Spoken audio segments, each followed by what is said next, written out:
नमस्कार, बहुत स्वागत है आप सभी का। आप देख रहे हैं टोटल न्यूज, आपके साथ मैं हूं पंकज रौतेला। हरियाणा में विधानसभा चुनाव का शोर है। ऐसे में टिकट को लेकर दावेदारों के बीच में होड़ लगी है। लेकिन दिलचस्प बात यह है कि खुद को पार्टी टिकट का दावेदार मानने वालों के यहां परेशानी भी ज्यादा है। चुनाव की तैयारी के लिए जनसंपर्क कार्यक्रम भी शुरू किया गया है। ऐसे में पार्टी किस उम्मीदवार को मौका देगी, कौन होगा वो दिग्गज जो पार्टी को जीत दिला पाएगा, जिसे चुनकर जनता विधानसभा भेजेगी, इसी को लेकर हमारे खास कार्यक्रम टिकट की टक्कर में हम आपको बताएंगे जनता की राय, जनता का ओपिनियन, जनता की नब्ज को टटोलने का काम हमारी टीम ने किया। जानने की कोशिश की टीम ने उचाना कला विधानसभा क्षेत्र पहुंचकर जनता से उनके ओपिनियन को। आज चर्चा इसी मुद्दे पर कि उचाना कला विधानसभा में किस पार्टी के बीच मुकाबला है, किसको टिकट मिलने की ज्यादा संभावना है, किसका टिकट कट सकता है।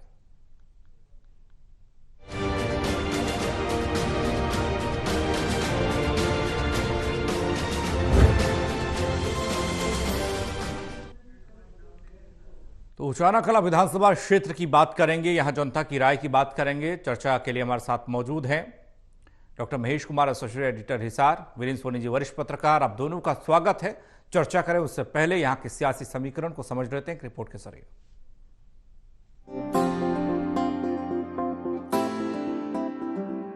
हरियाणा में विधानसभा चुनाव में बस कुछ ही समय बाकी है। पार्टियां विधानसभा चुनाव को लेकर पूरी तरह रणनीति बना चुकी हैं। वहीं विधानसभा चुनाव के टिकट के लिए होड़ मची है। एक सीट पर 10-10 दावेदार हैं। राहुल गांधी पहले ही कह चुके हैं कि किसी की सिफारिश पर नहीं, मजबूत बायोडाटा और सर्वे के आधार पर टिकट वितरित किए जाएंगे। वहीं बीजेपी भी कोई कोर कसर नहीं छोड़ना चाहती। बीजेपी को हर हाल में सत्ता में वापसी करनी है, इसलिए उम्मीदवारों का चयन बहुत सोच समझकर करेगी।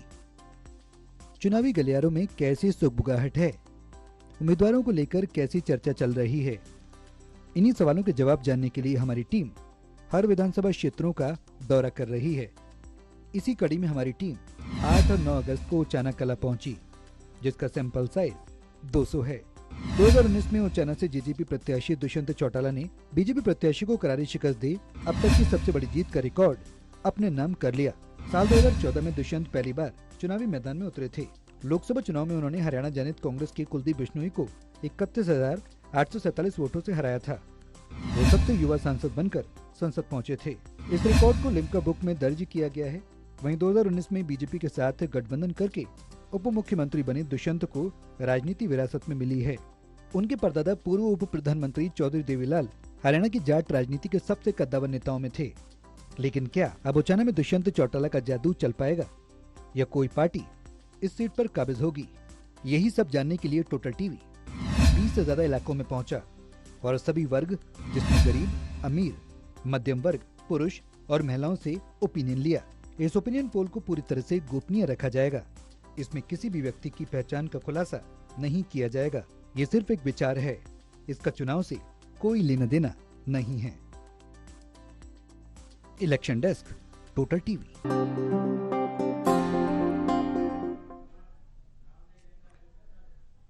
तो उचाना कला विधानसभा क्षेत्र को लेकर जनता की राय भी आपको बताएंगे, लेकिन उससे पहले यहां के सियासी समीकरण को समझ लेते हैं, क्योंकि ये सीट काफी महत्वपूर्ण सीट है और यहां से जीतने वाले बड़े नेता के तौर पर उभरे हैं और यहां की राजनीति भी बहुत बड़े स्तर पर होती रही है।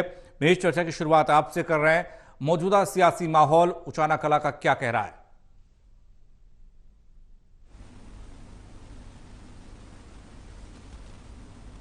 देखिए, सबसे पहले तो तमाम दर्शकों को जानकारी मैं ये दे दूं कि टिकट की टक्कर कार्यक्रम में जो सर्वे हमने करवाया उसमें दुष्यंत चौटाला को शामिल नहीं किया गया। उसकी एक खास वजह है, जननायक जनता पार्टी से विधायक हैं दुष्यंत चौटाला। गठबंधन की सरकार में डेप्यूटी सीएम भी रहे, गठबंधन टूट चुका है और एक बार फिर अब अपने कार्यकर्ताओं के बीच दुष्यंत चौटाला बने हुए हैं। और 2-2 की बात कही जा रही है कि दुष्यंत चौटाला उचाना विधानसभा क्षेत्र से ही चुनावी मैदान में उतरने जा रहे हैं। पूरे हरियाणा प्रदेश से जेजेपी के जितने भी नेता थे उन्हें बुला लिया गया है। उचाना विधानसभा क्षेत्र में ही अब दुष्यंत चौटाला की राह आसान करने के लिए जेजेपी के हरियाणा भर से जो नेता थे अब उसी विधानसभा क्षेत्र में कार्य करेंगे। तो ऐसे में टिकट की टक्कर में यहाँ टक्कर किसी से बनती नजर नहीं आ रही थी। दुष्यंत चौटाला अपनी पार्टी के सुप्रीमो हैं, टिकट मांगने वाले नहीं, टिकट देने वाले हैं। तो ऐसे में उनके नाम को सर्वे में शामिल करने का कोई मतलब था नहीं।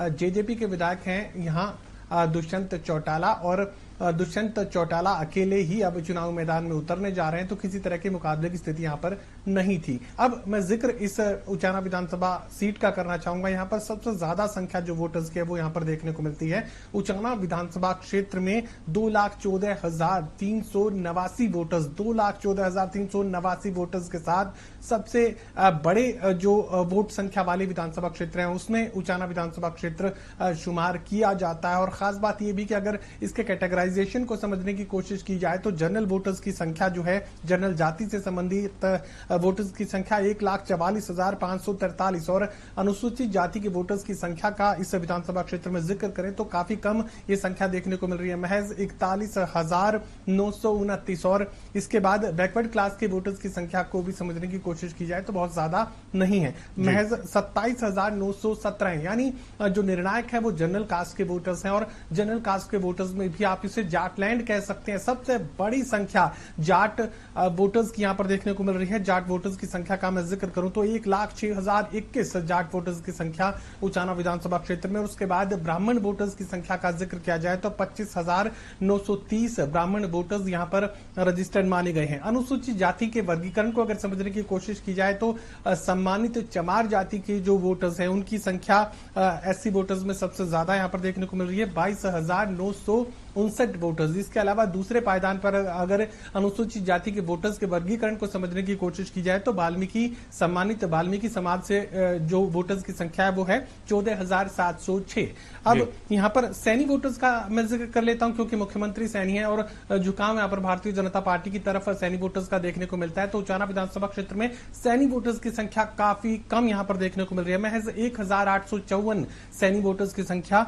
कुम्हार जो कि बीसी बैकवर्ड क्लास में आते हैं इनकी संख्या भी काफी सीमित यहां पर देखने को मिल रही है, 5,025 वोटर्स की संख्या है कुमार जाति से संबंधित। इसके अलावा लुहार जाति भी करीबन इतने ही वोट, 5,016 वोटर्स लुहार जाति से संबंधित हैं। तो कह सकते हैं कि निर्णायक अगर वोट बैंक है तो जाट वोटर्स का है, जनरल कास्ट का है, एससी और ओबीसी की संख्या काफी कम इस विधानसभा क्षेत्र में देखने को मिलती है।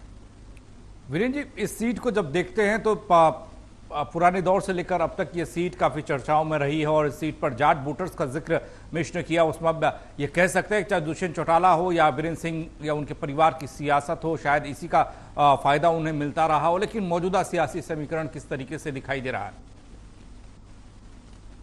देखिए, ओम प्रकाश चौटाला भी यहाँ से विधायक रहे हैं 2005 के अंदर, और चौधरी वीरेंद्र सिंह, उनकी पत्नी प्रेमलता, दुष्यंत चौटाला यही विधायक बनते रहे। मतलब उससे पहले 2014 से पहले तो भारतीय जनता पार्टी की यहाँ जमानत जब्त होती थी, मतलब भारतीय जनता पार्टी कोई आधार नहीं था। और ओम प्रकाश चौटाला को छोड़ दें तो इंडियन नेशनल लोकदल और बहुजन समाज पार्टी भी अपना प्रत्याशी खड़ा करती रही है। और जब हरियाणा विकास पार्टी का दौर था 1996 में, तब भी हरियाणा विकास पार्टी की यहाँ से जमानत जब्त हुई थी। तो कुल मिला के देखा जाए जो नामी चेहरे हैं वो ही यहाँ से जीतते रहे, उनका ही विजयश्री वर्ण करती रही है। और अब जब तक स्थिति देखिएगा, अब देखिए जाट बहुल्य क्षेत्र है तो निश्चित रूप से यहाँ जाट नेता ही विधायक चुना जाएगा। और भारतीय जनता पार्टी के लिए अब चौधरी वीरेंद्र सिंह और बजिंदर सिंह भारतीय जनता पार्टी छोड़ गए हैं तो भारतीय जनता पार्टी के लिए यहाँ प्रत्याशी की तलाश करना बहुत मुश्किल हो गया है। और मुकाबला तो यहाँ भारतीय जनता पार्टी के अलावा जो है कांग्रेस है और इंडियन नेशनल लोकदल का कौन प्रत्याशी आता, जननायक जनता पार्टी से तो निश्चित है ही है, बिल्कुल जैसे महेश जी ने पहले ही बता दिया, उसमें तो कोई दुविधा की स्थिति है ही नहीं। तो यहाँ मुकाबला जो है जननायक जनता पार्टी और कांग्रेस के बीच में होगा। हाँ, भारतीय जनता पार्टी और इनेलो बसपा गठबंधन अपनी उपस्थिति अवश्य दर्ज कराएगा। और देखिए, इंडियन नेशनल लोकदल और बसपा गठबंधन ने 25 सितंबर को चौधरी देवीलाल की जयंती पर ही उचाना में रैली रख दी है, तो उस रैली में क्या कितनी भीड़ जुटेगी, उसका क्या राजनीतिक प्रभाव होगा, ये समय बताएगा। जी, लेकिन जनता क्या सोचती है, जनता का ओपिनियन क्या है, ये जानने की कोशिश हमने की। वो दिखा रहे हैं बीजेपी की तरफ से जनता किसे चाहती है कि टिकट दिया जाए, बीजेपी टिकट दे।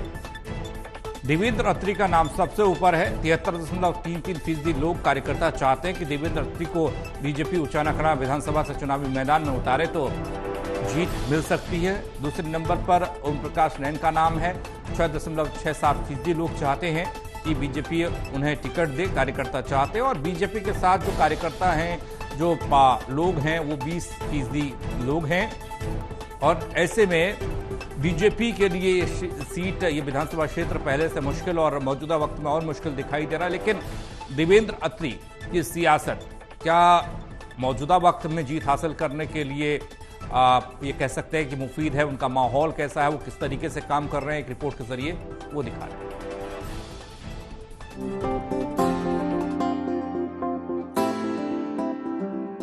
उचाना कला से बीजेपी के टिकट के दावेदार देवेंद्र अत्री 2019 से बीजेपी में सक्रिय कार्यकर्ता के तौर पर जुड़े हैं। उन्होंने जेजेपी का उचाना हल्का अध्यक्ष पद छोड़कर तत्कालीन सीएम मनोहर लाल की मौजूदगी में 2019 में बीजेपी ज्वाइन की। देवेंद्र अत्री उच्च शिक्षा प्राप्त नेता हैं। उन्होंने पोस्ट ग्रेजुएट किया है। Chanakya international school of Chanakya global school के चेयरमैन भी हैं। राजनीति के अलावा किसानी और व्यापार से भी उनका नाता है। इतना ही नहीं, वो अपनी राजनीतिक सक्रियता और समाज सेवा का श्रेय अपने पिता को देते हैं। देवेंद्र अत्री के पिता चतुर्भुज अत्री की समाज सेवा को आज भी उचाना क्षेत्र के लोग याद करते हैं। उनका कहना है कि उनके पिता ने जो उचाना के इलाके की सेवा की, इसका लाभ जनता के आशीर्वाद के रूप में उनको मिलेगा। नहीं, पार्टी को मैं पिछले 5 साल से, जैसे भारतीय जनता पार्टी का सिपाही हूँ, पिछले 5-5.5 साल से मैं पार्टी को अपने खून पसीने से सींच रहा हूँ। भारतीय जनता पार्टी ने जैसे निरंतर डबल इंजन की सरकार है और विकास में कोई कमी नहीं छोड़ी है। आपको पता है, सबको ज्ञात है कि बिना पर्ची, बिना कर्ची और बिना क्षेत्रवाद भारतीय जनता पार्टी निरंतर उचाना विधानसभा में निरंतर काम किए जा रहे हैं। मैं लोगों से जनसंपर्क अभियान कर रहा हूँ, लोगों की समस्याएं सुन रहे हैं, लोगों की समस्याओं का समाधान करने की कोशिश कर रहे हैं।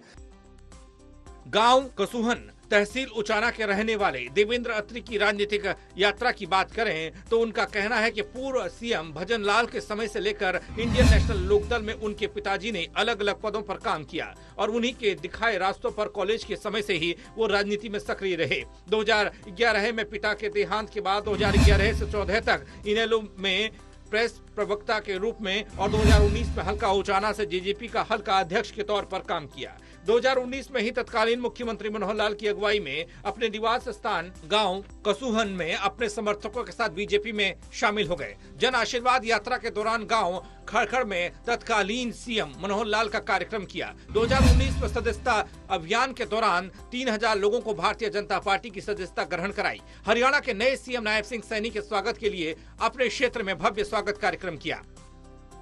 जहां तक जिस प्लेटफॉर्म पे बातें पहुंचानी चाहिए थी वो बातें नहीं पहुंच पाई। जैसे यहाँ पानी की समस्या है, इरिगेशन वाले नहरी पानी की समस्या है, पब्लिक हेल्थ, अपनी डिग्गियों में पानी की समस्या, पीने के पानी की समस्या है। तो इन समस्याओं को लेके जहां तक जो पहले यहाँ से प्रतिनिधि रहे हैं उन्होंने सरकार तक बात पहुंचाई ही नहीं है। तो यहाँ सबसे बड़ी दिक्कतें ये आ रही है। हम कोशिश कर रहे हैं और जनसंपर्क अभियान के तहत हम लोगों की समस्याएं सुन भी रहे हैं और समाधान भी हो रहे हैं। बीजेपी के समर्पित कार्यकर्ता होने के नाते अब वो उचाना कलां विधानसभा क्षेत्र से टिकट की दावेदारी कर रहे हैं। Election desk, total news. तो देवेंद्र अत्री इस सीट पर बीजेपी के टिकट पर अगर चुनाव लड़ते हैं तो जनता चाहती ये बता रही है कि वो जीत सकते हैं, बीजेपी के लिए अच्छे दिन यहां आ सकते हैं। लेकिन उनका भी बैकग्राउंड जेजेपी वाला है, वो पहले जेजेपी में फिर बीजेपी में और आज बीजेपी में दावेदारी टिकट की कर रहे हैं। महेश, देवेंद्र अत्री हैं, सबसे ज्यादा लोग और कार्यकर्ता उन्हें चाहते हैं कि बीजेपी टिकट दे। दूसरे नंबर पर ओम प्रकाश नैन हैं। लेकिन अत्री की सियासत, इससे पहले जेजेपी, उनके पिता भी काफी काम कर चुके हैं, लेकिन वो बीजेपी से जो ताल्लुक रहा वो उतना गहरा नहीं है, बहुत नए हैं।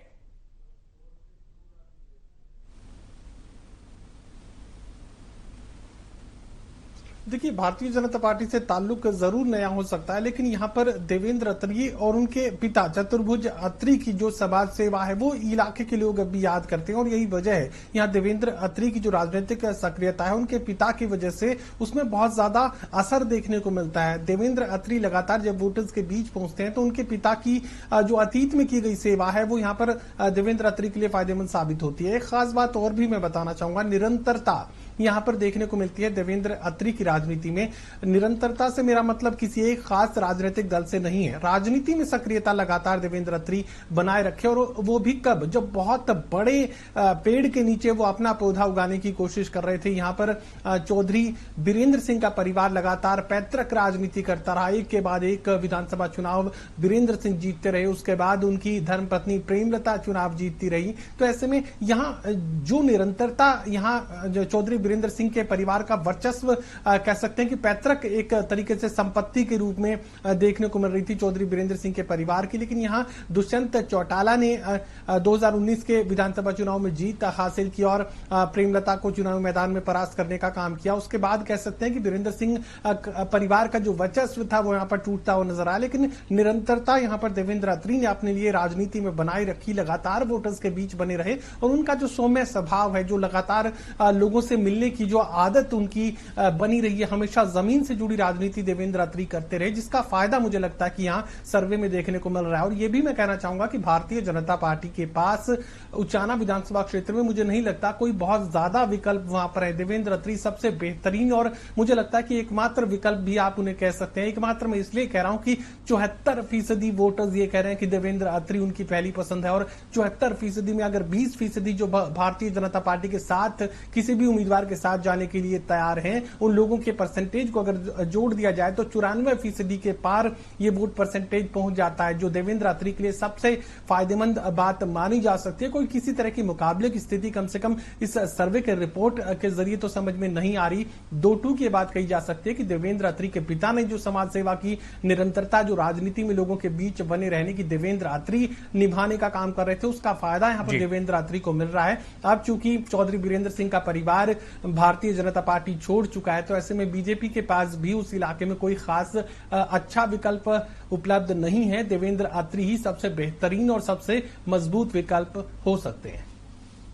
वीरेंद्र, ये समझा जा सकता है कि इससे पहले वीरेंद्र चौधरी का जिस तरीके से परिवार का वर्चस्व की बात यहाँ पर है, उनके जीतने और उनके परिवार के लोगों के जीतने की बात आई, इसलिए बीजेपी में थे, आप कांग्रेस में हैं। हालांकि कांग्रेस में क्या स्थिति होगी वो तो वक्त बताएगा, लेकिन मौजूदा वक्त में बीजेपी के लिए एक मजबूत उम्मीदवार के तौर पर लोग ये देख रहे हैं कि देवेंद्र अत्री हैं। अगर बीजेपी उन्हें टिकट देती है तो वो बीजेपी के लिए अच्छे दिन यहाँ पर ला सकते हैं। देखिए, कांग्रेस का प्रत्याशी जाट समुदाय से आएगा, जननायक जनता पार्टी का कुछ जाट है ही है, तो इसलिए गैर जाट के चेहरे के रूप में देवेंद्र अत्री प्रभावी विकल्प है। और हालांकि देखिए, उनकी जो पृष्ठभूमि है, पहले इंडियन नेशनल लोकदल रही है, फिर जननायक जनता पार्टी और अब भारतीय जनता पार्टी। देखिए, भारतीय जनता पार्टी 10 वर्ष से शासन में रही और 10 वर्ष के शासन के दौरान पार्टी की अपना वैकल्पिक नेता तैयार नहीं कर पाई। 2014 में प्रेमलता जीती है, 2019 में हार गई। तो चौधरी वीरेंद्र सिंह की जब छत्र छाया रही तो भारतीय जनता पार्टी ने अपने संगठन का विस्तार करते हुए कोई विकल्प चुना ही नहीं है, कोई दूसरे कार्यकर्ता को तैयार किया ही नहीं है। मतलब और चौधरी वीरेंद्र सिंह, उनके परिवार ने किसी दूसरे को उभरने नहीं दिया और पार्टी ने इस दिशा में सोचा नहीं है। और देखिए, अगर जब विप्लव देव प्रभारी थे हरियाणा के, तो उन्होंने उचाना कला में रैली की थी, तब उन्होंने कहा था कि प्रेमलता दीदी जो है उचाना से चुनाव लड़ेंगी। उस समय जननायक जनता पार्टी से संबंध जो है तनावपूर्ण हो गए थे, तब गठबंधन के दौरान उन्होंने ये कहा था। लेकिन भारतीय जनता पार्टी ने अपना आधार, अपना संगठन का आधार बनाने के बारे में कभी सोचा नहीं है और ये स्थिति अन्य क्षेत्रों में भी है। उचाना कला भी उनमें से एक है। और ये देखिए, 2014 में प्रेमलता के जीतने के बाद 2019 में वो हार गई, लेकिन भारतीय जनता पार्टी का संगठन कहां है? उचाना कला में तो कहीं मुकाबले में नहीं है। वहां मुकाबला तो कांग्रेस और जननायक जनता पार्टी में भी होगा, लेकिन भारतीय जनता पार्टी और मुकाबले का त्रिकोणा बना पाएगी क्या? भारतीय जनता पार्टी जीतने की स्थिति में तो आज लगती नहीं है वहां पर, क्योंकि भारतीय जनता पार्टी का कोई व्यापक वहां पैठ नहीं है। और ये बात निश्चित है कि देवेंद्र अत्री गैर जाट चेहरे के रूप में कार्यकर्ताओं की पसंद है, बेहतर विकल्प है। इससे अच्छा विकल्प पार्टी के पास कोई और हो नहीं सकता। चलिए, बात कांग्रेस की भी कर लेते हैं कि जनता की पसंद की बात आ रही है तो कांग्रेस को लेकर क्या सोचती है जनता, क्या कांग्रेस के कार्यकर्ता सोचते हैं, वो कौन सा नाम है? वीरेंद्र घोंगड़िया, ये नाम वो नाम है जो पहले पायदान पर है कार्यकर्ताओं की पसंद और जनता की पसंद में। 37.90% लोग चाहते हैं कि वीरेंद्र घोंगड़िया यहां से कांग्रेस के उम्मीदवार बनाए जाते हैं तो उनको सफलता मिल सकती है। दूसरे नंबर पर दिलबाग शांडिल है 29.03% के साथ और विजेंद्र सिंह का नाम यहां पर है 26.61% के साथ तीसरे नंबर पर। कांग्रेस के साथ जो लोग हैं वो 6.46% लोग हैं। लेकिन वीरेंद्र घोंगड़िया की सियासत, क्या वो मुकाबले के लिए तैयार है? मुकाबला कांग्रेस पर अगर जेजेपी होगा, बीजेपी बीच में अपनी जीत का दावा कर रही है, अगर सटीक जो तीर है वो लगा तो क्या मुश्किलें हो सकती हैं? वीरेंद्र घोंगड़िया की सियासत एक रिपोर्ट के जरिए देख लीजिए।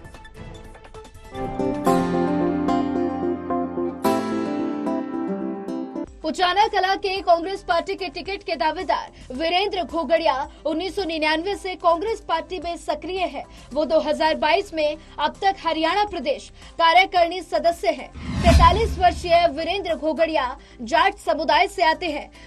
वो 2007 में NSUI के राज्य महासचिव के पद पर रह चुके हैं। उचाना तहसील गांव घोगड़िया के रहने वाले वीरेंद्र मौजूद में हरियाणा प्रदेश कांग्रेस कमेटी के डेलीगेट सदस्य भी हैं। वीरेंद्र घोगड़िया का कहना है कि वो खेती भी करते हैं।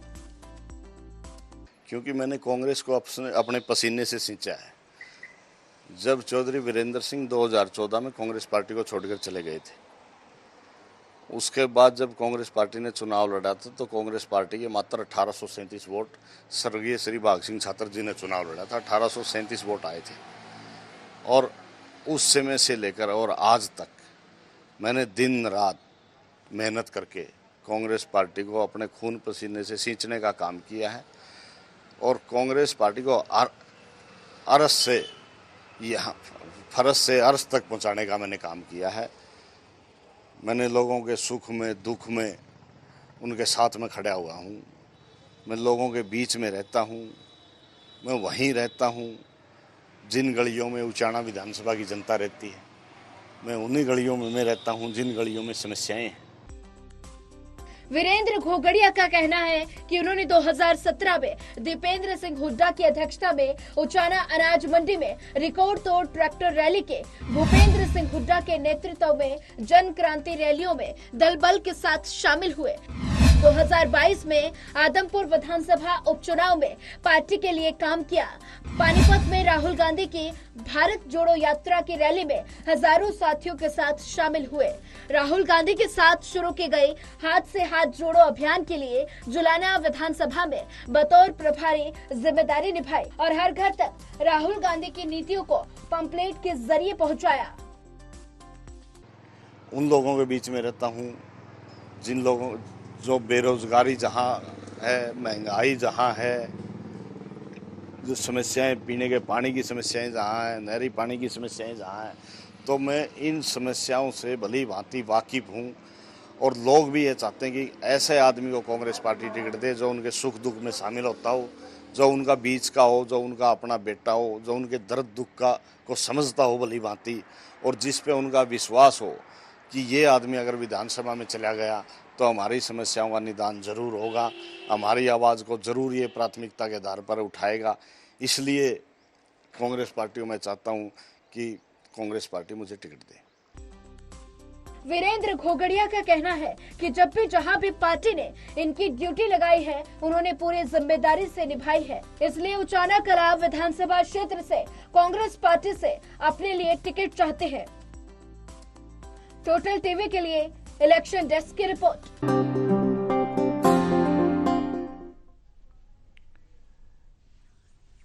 तो देवेंद्र घोगड़िया का नाम सबसे ऊपर है। हमेशा लगभग यहाँ 3 नाम दिखाई दे रहे हैं जनता की पसंद में और 3 नाम लगभग आसपास है। और विजेंद्र सिंह को लेकर सबकी नजरें हैं कि विजेंद्र सिंह को क्या कांग्रेस टिकट देगी, चुनावी मैदान में उतारेगी, लेकिन जनता की पसंद तीसरे पायदान पर।